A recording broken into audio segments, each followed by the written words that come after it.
Halo semuanya, pada bagian pertama ini, saya akan membahas konsep dasar kebijakan publik secara mendalam.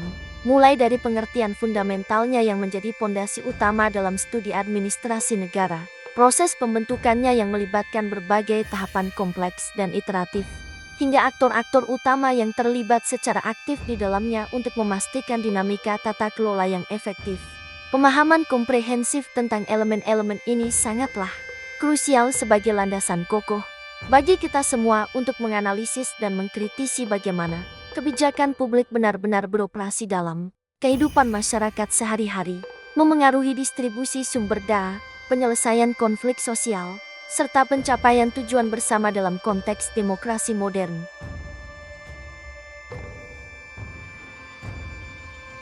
Kebijakan publik merupakan konsep yang sangat esensial dan strategis dalam ranah administrasi publik serta mekanisme pemerintahan yang bertanggung jawab.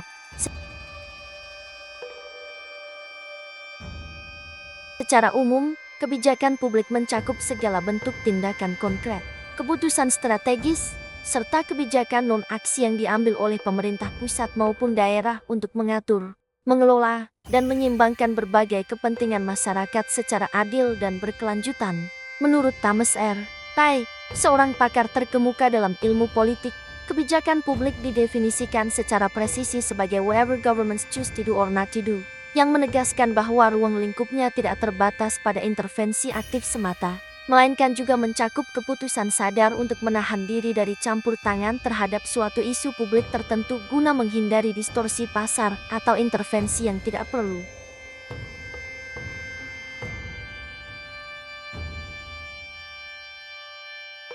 Semua kebijakan tersebut dirancang dengan visi jangka panjang untuk mengatasi masalah publik yang kompleks, mempromosikan keadilan sosial, serta secara keseluruhan meningkatkan kesejahteraan kolektif masyarakat melalui pendekatan yang inklusif dan berbasis bukti empiris. Proses pembentukan kebijakan publik jelas tidak terjadi secara instan atau acak, melainkan melalui siklus yang dinamis, berkelanjutan, dan seringkali melibatkan umpan balik berulang untuk adaptasi terhadap perubahan kondisi. Kebijakan biasanya dibentuk melalui serangkaian tahapan terstruktur yang saling terkait erat. Dimulai dari tahap identifikasi dan perumusan agenda masalah berdasarkan analisis data, dilanjutkan dengan pengambilan keputusan formal melalui deliberasi politik, diikuti oleh implementasi lapangan yang memerlukan koordinasi lintas instansi, dan diakhiri dengan evaluasi berkala untuk mengukur dampak serta melakukan revisi jika diperlukan. Aktor utama dalam pembuatan dan pelaksanaan kebijakan publik terdiri dari 3 pilar institusional yang saling melengkapi dan saling mengawasi, yaitu eksekutif, birokrasi, serta legislatif, yang masing-masing membawa keahlian unik ke dalam arena pengambilan keputusan. Birokrasi, sebagai mesin administratif negara, berperan krusial sebagai pelaksana utama kebijakan di tingkat operasional lapangan. Menurut Max Weber, ayah dari teori birokrasi modern, model birokrasi ideal harus dibangun atas prinsip profesionalisme tinggi dengan spesialisasi tugas, rasionalitas berbasis aturan formal, serta transparansi penuh untuk mencegah korupsi dan inefisiensi. Sementara itu, legislatif seperti DPR atau Senat dalam sistem presidensial memegang peran sentral dalam sistem demokrasi konstitusional, dengan fungsi utama legislasi untuk merumuskan undang-undang, persetujuan anggaran negara tahunan, serta pengawasan ketat terhadap kinerja eksekutif melalui hak interpelas dan hak angket. Dengan memahami secara mendalam konsep dasar kebijakan publik beserta dinamika peran aktor-aktor utamanya yang saling berinteraksi dalam ekosistem politik, kita dapat menyimpulkan bahwa kebijakan bukan sekadar dokumen aturan tertulis yang kaku, melainkan hasil dari negosiasi panjang, kompromi strategis, dan interaksi berlapis berbagai kepentingan stakeholder yang beragam. Pendekatan holistik ini memungkinkan kita untuk tidak hanya mengapresiasi kompleksitasnya, tetapi juga berkontribusi aktif dalam perbaikannya melalui partisipasi sipil. Pada video kedua ini, saya akan membahas berbagai tantangan kebijakan publik di Indonesia, khususnya dalam isu lingkungan. Pembahasan akan difokuskan pada kebijakan pengendalian sampah plastik sebagai contoh nyata implementasi kebijakan publik. Kebijakan publik di Indonesia menghadapi berbagai tantangan struktural dan sosial, ketimpangan ekonomi, dominasi kepentingan politik, serta lemahnya komitmen pelaksanaan seringkali menghambat efektivitas kebijakan. Salah satu tantangan terbesar saat ini adalah isu lingkungan, khususnya sampah plastik. Kebijakan pengendalian sampah plastik di Indonesia merupakan langkah penting, tetapi tantangan dalam pelaksanaannya sangat nyata.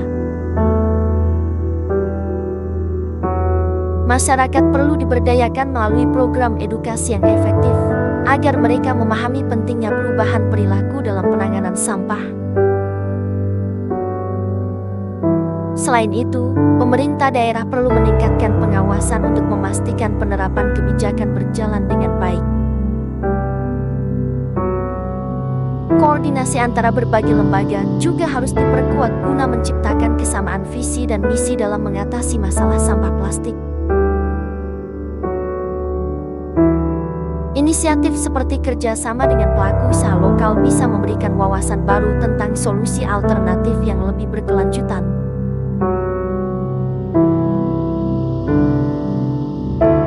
Upaya ini memerlukan dukungan luas dari masyarakat.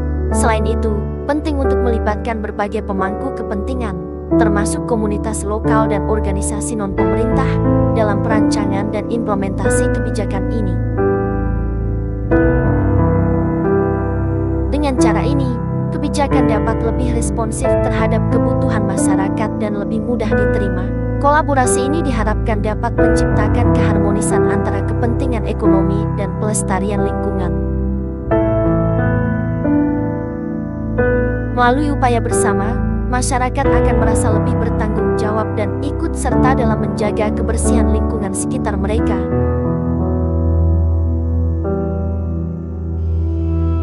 Langkah-langkah praktis seperti lomba kebersihan lingkungan atau program daur ulang dapat membantu meningkatkan kesadaran dan partisipasi masyarakat. Masyarakat yang teredukasi akan memiliki motivasi lebih untuk berperilaku peduli terhadap lingkungan, serta mengurangi penggunaan plastik dalam kehidupan sehari-hari. Sebagai langkah lanjutan, penting juga untuk melakukan pemantauan dan evaluasi berkala terhadap efektivitas kebijakan, sehingga bisa dilakukan penyesuaian yang diperlukan. Dengan demikian, kebijakan publik bukan hanya sekadar aturan, tetapi menjadi bagian integral dalam budaya masyarakat untuk menjaga kelestarian lingkungan demi masa depan yang lebih baik. Salah satu langkah strategis yang dapat diambil adalah menciptakan insentif bagi pelaku usaha untuk beralih ke alternatif ramah lingkungan.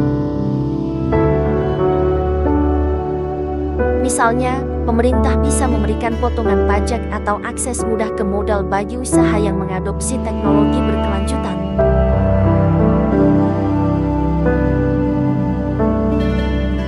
Selain itu, penting untuk mengembangkan jaringan distribusi yang lebih efisien untuk mengurangi penggunaan plastik, seperti mendukung produk lokal tanpa kemasan berlebihan. Dengan pendekatan yang komprehensif dan kolaboratif, diharapkan bisa tercipta solusi yang lebih holistik dalam menghadapi tantangan sampah plastik. Kebijakan yang adaptif akan meningkatkan partisipasi masyarakat.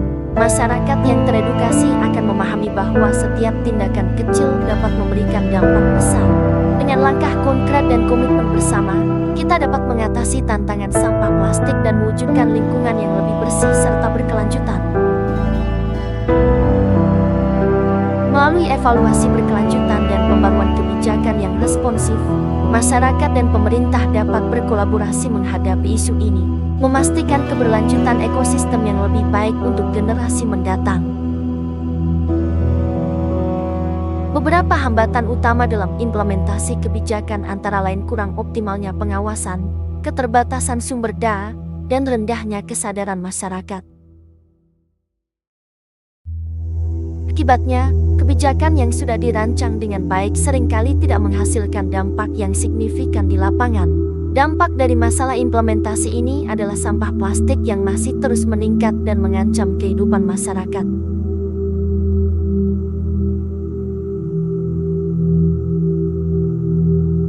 Hal ini menunjukkan bahwa kebijakan publik tidak cukup hanya dibuat, tetapi juga harus dilaksanakan secara konsisten dan adil.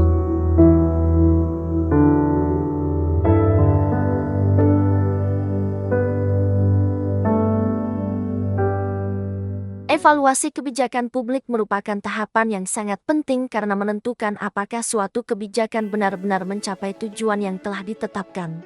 Melalui evaluasi, pemerintah dapat menilai efektivitas, efisiensi, serta dampak kebijakan terhadap masyarakat dan lingkungan. Dalam konteks kebijakan pengendalian sampah plastik, evaluasi menunjukkan bahwa keberhasilan implementasi sangat dipengaruhi oleh kualitas birokrasi dan tingkat partisipasi masyarakat. Max Weber menekankan bahwa birokrasi ideal harus berlandaskan pada aturan yang jelas, pembagian tugas yang tegas, serta kompetensi aparatur yang memadai. Namun, dalam praktiknya, birokrasi seringkali menghadapi berbagai kendala, seperti prosedur yang berbelit, kurangnya koordinasi antar lembaga, dan lemahnya pengawasan. Kondisi ini berdampak langsung pada pelaksanaan kebijakan pengurangan sampah plastik yang belum merata. Contoh nyata dapat dilihat pada implementasi kebijakan pengurangan kantong plastik di kota Surabaya. Di pusat perbelanjaan modern dan retail besar, kebijakan ini relatif berhasil diterapkan karena pengawasan yang lebih ketat, serta kesiapan pelaku usaha dalam menyediakan alternatif kantong ramah lingkungan. Sebaliknya, di pasar tradisional, kebijakan ini masih menghadapi tantangan besar. Tantangan tersebut antara lain keterbatasan akses terhadap kantong ramah lingkungan yang terjangkau, kebiasaan lama masyarakat, serta kondisi ekonomi pelaku usaha kecil. Hal ini menunjukkan bahwa kebijakan yang bersifat regulatif perlu didukung oleh pendekatan sosial dan ekonomi agar lebih adil dan inklusif. Selain birokrasi, faktor partisipasi masyarakat juga sangat menentukan keberhasilan kebijakan. Kebijakan publik tidak akan berjalan efektif tanpa adanya kesadaran dan keterlibatan aktif masyarakat sebagai kelompok sasaran.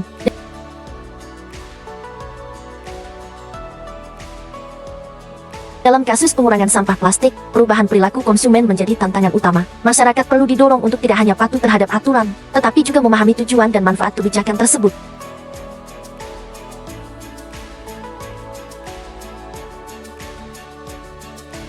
Oleh karena itu, edukasi dan sosialisasi harus dilakukan secara intensif dan berkelanjutan, dengan pendekatan yang sesuai dengan karakteristik masyarakat setempat.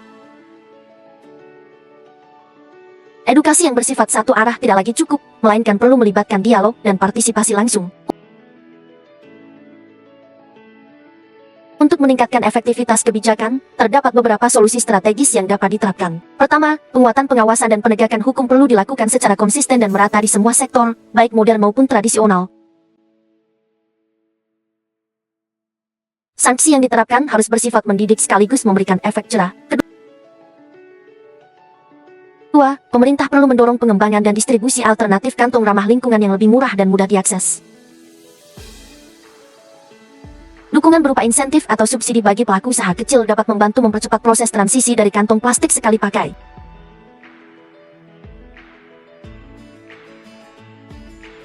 Ketiga, pelibatan berbagai pemangku kepentingan menjadi sangat penting. Kolaborasi antara pemerintah, masyarakat, pelaku usaha, LSM, akademisi, dan sektor swasta dapat menciptakan solusi yang lebih komprehensif dan berkelanjutan.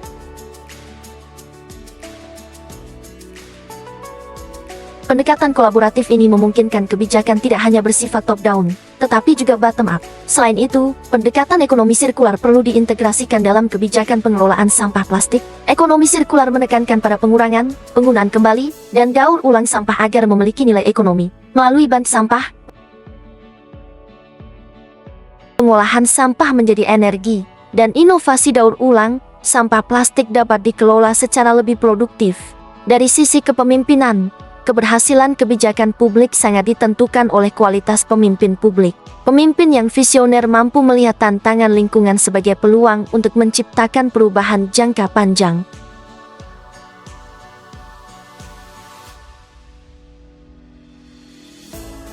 Integritas dan transparansi menjadi modal utama untuk membangun kepercayaan masyarakat terhadap kebijakan pemerintah.